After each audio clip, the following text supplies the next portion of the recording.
So good morning, everybody. Thank you for the kind introduction. And so what I'll do is talk about this topic on, optimizing water treatment and conservation. So the first question comes, why should this topic at all? Why should we conserve water? The answers, most of us are aware. Of course, before that, we all know that a large quantity of water is generally used not only for the refining purpose, but also for the downstream petrochemical units. And this water is becoming more and more scarce. Earlier, it was taken for granted that, water will be available, but today, the importance and preciousness of this resource is being more and more understood, to the extent that some of the experts predict that in the coming years, water will be as important as what oil is today. The fact remains, that the water cost is really spiraling over the years, and the discharge norms are becoming more and more strict, to the extent that, zero liquid discharge, which means no liquid, that is no water, should be discharged anywhere outside the industry, is becoming the norm. So with these criteria or the limitations or the concerns, whatever, that one can call it, we will have to see how, water can be managed holistically by us, so that, all types of industries, including the refinery, becomes sustainable. But before that, I'll just take just about a minute to give a broad overview of my company, Ion Exchange India Limited. It's a 60-year-old company headquartered in Mumbai.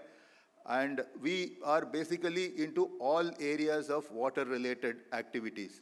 We do projects for treatment of fresh water, and to treat the wastewater, which contributes to about 55% of our business, and balance 35% comes from the consumables, the specialty chemicals and resins which are used to treat water. Okay, I will not go much into the company. I'll only say that we have worked with almost all the refineries, as my point on that, industrial customers, marquee client talks about it. Okay, we have our network service center all over the country to provide service. I'll skip these slides. Okay, incidentally, I must, tell you that we are the only, Indian manufacturer of membrane. Membrane, as many of you will know, is an important component to purify water. Generally, it has been imported, but as we, move on with Make in India concept, we manufacture this membranes from A to Z, and this facility is there in Goa, what you are seeing. While we are an Indian company, almost 30% of our business comes outside the country also. Okay, now moving on to the subject proper, which is, water conservation. Water conservation, as my previous speaker said, there is no single bullet to achieve, water conservation. But a multifaceted approach is what is required to ensure that we handle this precious resource very carefully, which includes a combination of activities like using the process effluent, because a fairly, while I said a large quantity of water is used for refining and petrochemical purpose, a fairly large quantity comes out as wastewater also, contaminated, with respect to various parameters. That is one source of water available, which can be treated and reused. The second source is also the municipal sewage. A large quantity of sewage is available in any city or town. So there is always a possibility to treat this sewage and use it for any of the applications of the refinery or the petrochemical. And thirdly, we also have the option of using seawater wherever the industry is put up in the coast, because seawater is something abundantly available, and technologies today are available, to treat the seawater and purify it to the extent required to use it for the high-end applications. Apart from that, advanced automation with respect, in the water-related areas will also play a role in reducing the water-related wastage. So we work with industries like refineries and petrochemicals to bring in our expertise so that the industry can try to save this precious resource to the extent possible. So on the first topic, which to me is perhaps the most important, of recycling the process effluent, I'll just share a few case studies just to give a broad idea of how it has been done or it can be done in future. The case study one is in a refinery in South India. There was, this happened almost about 15 years ago.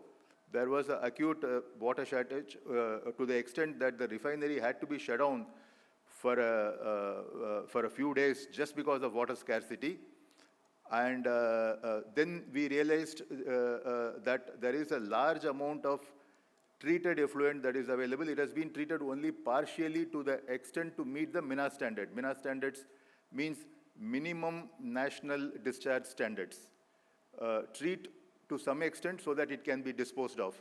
That kind of a water of about 200 meter cube per hour was available with the refinery, with the inlet quality which is very contaminated, as can be seen with high levels of dissolved solids and organics, BOD and COD. So the treatment plant was put up to purify to the extent of outlet quality, the column what I had given, TDS, all the contamination being reduced. So this is the photograph of that plant of 400 MLD, that is, 4 million liters per day, which is 200 meter cube per hour. Okay, I don't want to go into the technology part, but I will only say that broadly, a combination of physico-chemical process followed by membrane process is used to recover fresh water from the refinery waste. This slide is important. You can just see the bottommost column, how achieved that part. This brings in the cost economics angle also. The plant put up by us, the operating cost, when we had put up that plant, which as I said was close to about 15 years ago, was something like 19 rupees per meter cube. All the operation and maintenance costs per meter cube of treated water, while the capital and the interest of putting up a project was something like rupees 14 per meter cube, which means 14 plus 19, something like the total cost of recycled water was about 33 rupees per meter cube, whereas even at that time in South India, the freshwater cost was something like 60 rupees per meter cube. So apart from overcoming the water crisis, the refinery was also able to save in terms of money of about rupees 27 per meter cube, which contributes to a saving of close to about 408 lakhs per year. So the point that has to be taken is this water recycle is required not only from the point of view of the sustainable operations of the refinery. Very often it also leads to saving in terms of money, particularly in areas where the freshwater cost is higher. In fact, if you have a closer look at it, one more thing will come out now that the plant has been fully amortized, because as I said, it's about 15 years. The only cost of freshwater in this case is only the O&M cost, which was 14 rupees that time. Now it might have gone to even 25 or even 30 rupees. But considering the fact that today the freshwater cost is about 130 rupees in that place, you can imagine the huge saving that they are getting. So this is the first case study. Second is about a zero liquid discharge. As I said,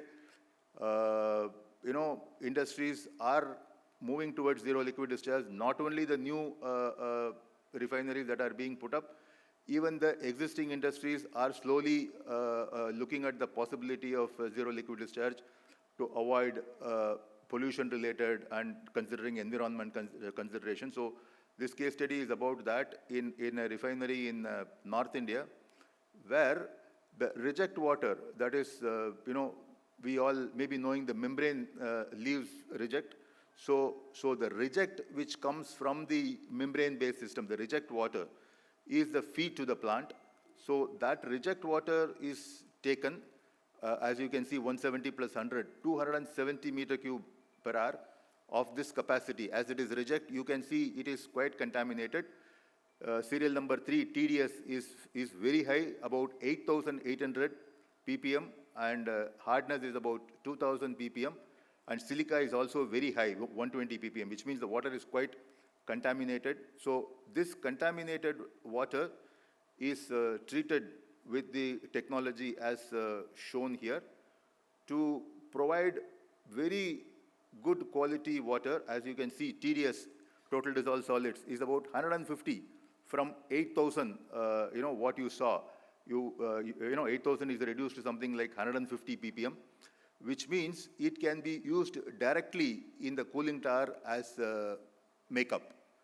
So instead of using fresh water as cooling tower makeup, which is what is normally being done in this refinery, the water is taken from the reject of the reverse osmosis, and fresh water is made. And the recovery is also quite high. As you can see, close to about 89% is recovered as fresh water. And the final reject, when I say 89% is the recovery, the question comes, what happens to the reject? Here, this 11% reject is thermally evaporated in MEE, which means multi-effect evaporator, which is nothing but a thermal evaporation. So with that, we are evaporating that water. This third one is about a zero liquid discharge for an upcoming refinery. While the first two case studies I had presented are for existing refineries where improvement had to be done. This one is about an upcoming refinery. It is always better to do it in the initial stage so that the designing of the entire water utilities, can be done at the design stage itself. So here also you can see that the plant capacity is quite large. This new refinery, considering the capacity, it needs about 850 meter cube per hour of fresh water, which is produced from the cooling tower blowdown. The blowdown, as we know, is generally the bleed off from the cooling tower, which is contaminated. So from that, fresh water of quality, of very good quality, which you can see in this slide, conductivity of 0.2 microsiemens, which means, and reactive silica of 0.02, which means it is extremely pure water, which is required to feed the boiler, is being manufactured out of the blowdown, which means the entire refinery operations of the upcoming refinery is designed, based on the blowdown. You can imagine the amount of water that is being saved. So this is of the largest, one of the largest refineries in the western part of the country. This is again a zero liquid discharge, but here, without any thermal evaporation, the system has been designed. You can see the combination of technologies. Initially the oil is removed from the wastewater, followed by the physicochemical treatment to remove the suspended solids. And then you have a combination of biological system and filtration system to get fresh water. And the important thing here is there is also a byproduct recovery. As I said, initially the oil is recovered from the wastewater. The skimmed oil from this plant, after chemical treatment, it goes back into the refinery, which means we are, apart from purifying the water in the effluent, we are also getting the byproduct. Okay, I'll just skip this. Yeah. This I'll just show because it is an innovation. We cannot be only sitting on our laurels. We should, there should also, in any field, there has to be a lot of innovations. So since we are talking about zero liquid discharge everywhere in the industry, not only in the upcoming industry, but also in the existing plants, here we are looking at the advancements in zero liquid discharge. You can see the bottom half with what we call the all membrane bind concentrator, which is nothing but AMBC, which is an advanced membrane technology. Some of you may be aware, normally the membranes can handle water only up to 70,000 ppm of total dissolved solids, which are the conventional membranes available. So this new membranes can handle much higher, which means close to about 1,20,000, and that too with a not so high energy profile. The energy profile will not be as high as the crystallizer that you are seeing on the bottom half. It will be somewhere around 10 to 12 kilowatt, per meter cube. So with reasonable power consumption, this membrane will be able to concentrate very poor water with 70,000 ppm and concentrate it further up to 1,20,000 ppm. So this is going to be the next, game changer in this field of, zero liquid discharge. Okay, I'll go ahead quickly. We also talked about, so far we have largely talked about how, from effluent, fresh water can be made available, which can be used by the refinery. Here in this case study, we will just, it is a CPCL, Chennai Petroleum Corporation, incidentally. We will talk about how, since Chennai, we all know, is a coastal area, how seawater was effectively used. Because here, CPCL had exhausted the other water sources, like the metro water, the sewage. They already recovered fresh water from the city sewage. So the only option that was left to them was to go for to take water from the sea and desalinate it. And this project was put up by us, I think about 12, 14 years ago. Again, I will not go much into the technology. If somebody is interested, we can always discuss during the lunch time. You can see here the total dissolved solids from 38,000 ppm, the treated water, that is the permeate water, the TDS is about 350 ppm, which is matching the fresh water that is being supplied by, Chennai Metro. These are just some of the photographs of that plant. Why I am showcasing it is, this is the first desalination plant in a refinery. Okay, now just moving on to a slightly different topic. While we talked about projects which we had put up, either to treat the seawater or the wastewater generated, this is a slightly different topic where, instead of putting up any projects with better cooling water treatment, how we can use the, wastewater. Because we all know that for proper cooling water management, specialty chemicals are used. So with some improvements in the specialty chemicals, how we can use the wastewater instead of fresh water as makeup to the cooling water.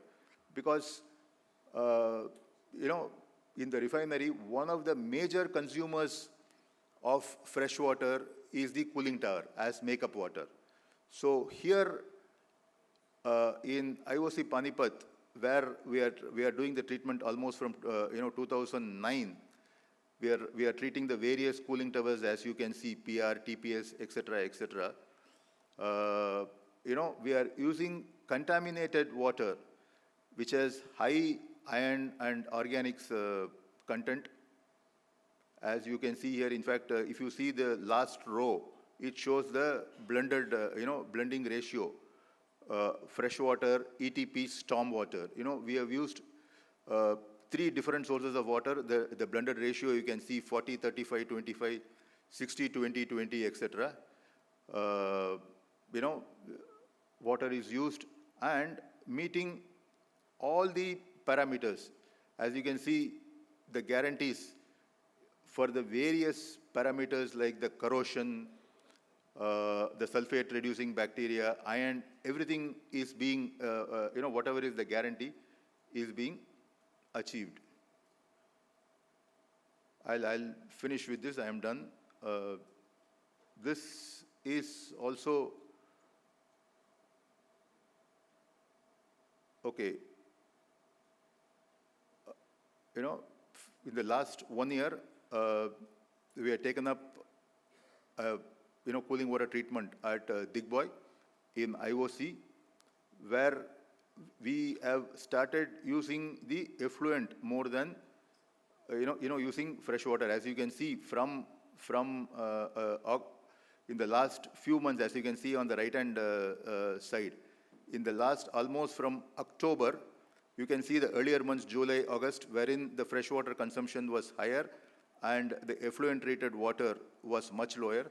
From October, almost during the last 1 year, the freshwater consumption has significantly reduced because we have increased, after we took over the treatment, we increased the effluent treatment, effluent treated water more and reduced the freshwater consumption, which has resulted in a saving of freshwater of almost 4,000 meter cube per day, which translates into a huge saving.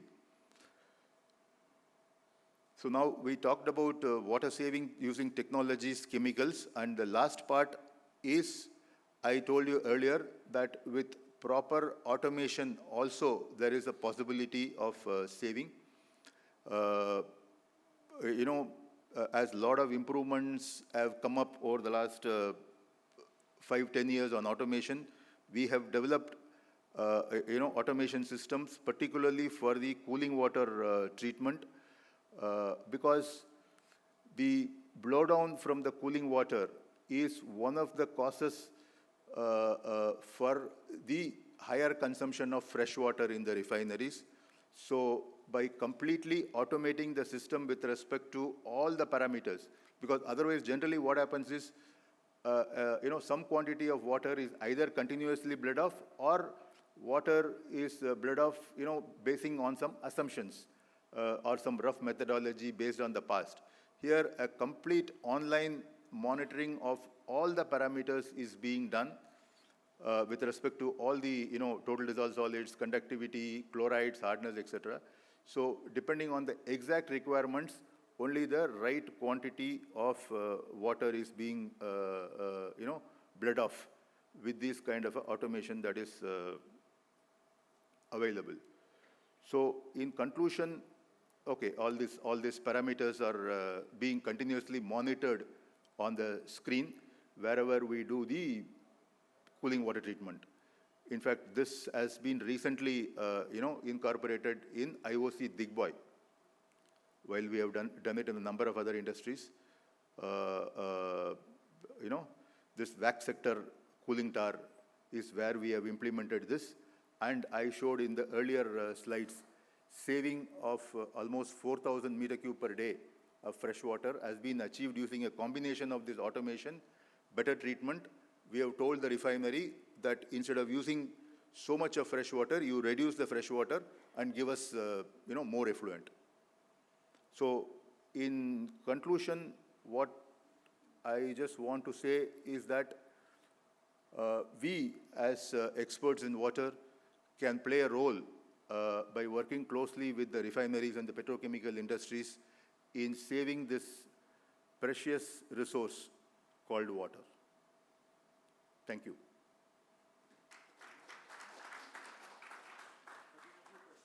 Yeah, sure.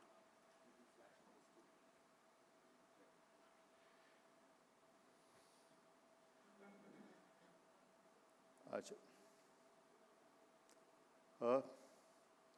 Rainwater, see, in some cases, what we have done is that storm water is also mixed with the treated waste and used as a, as a makeup in the cooling tower. So that is one way where we have practically achieved, using the storm water. So that is something that has been practically done. But the second thing what we are doing is, since this requirement has come up from a few industries, we have an audit team which has started doing some audit to check the patterns and find out a solution. So we have done partly, but we will work on that more with the help of our audit team.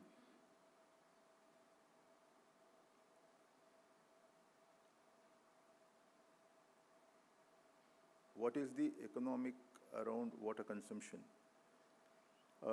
Quantity per MMT refining. Water electrolyzer. Yes, we are working with water electrolyzer because that is something very important with respect to this water conservation.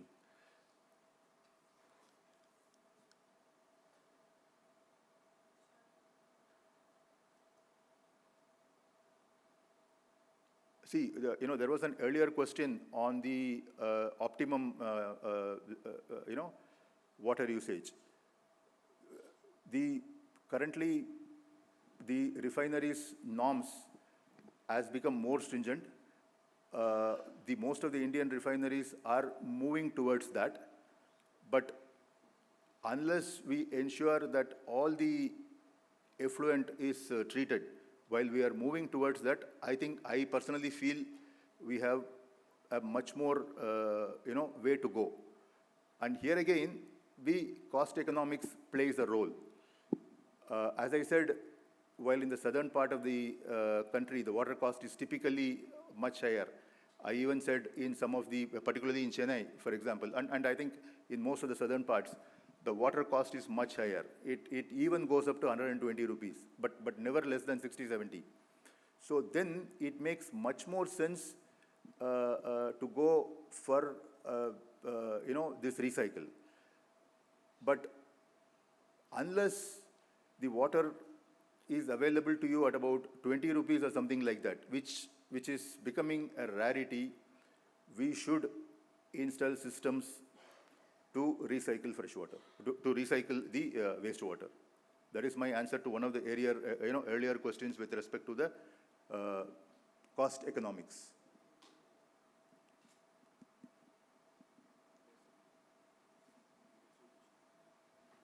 Thank you.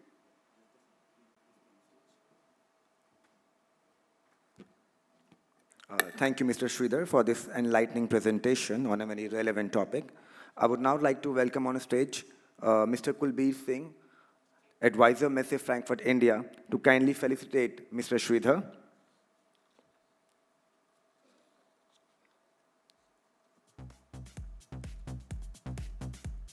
Ladies and gentlemen, can we have a round of applause for Mr. Sridhar? Thank you, sir. Thank you so much for being here.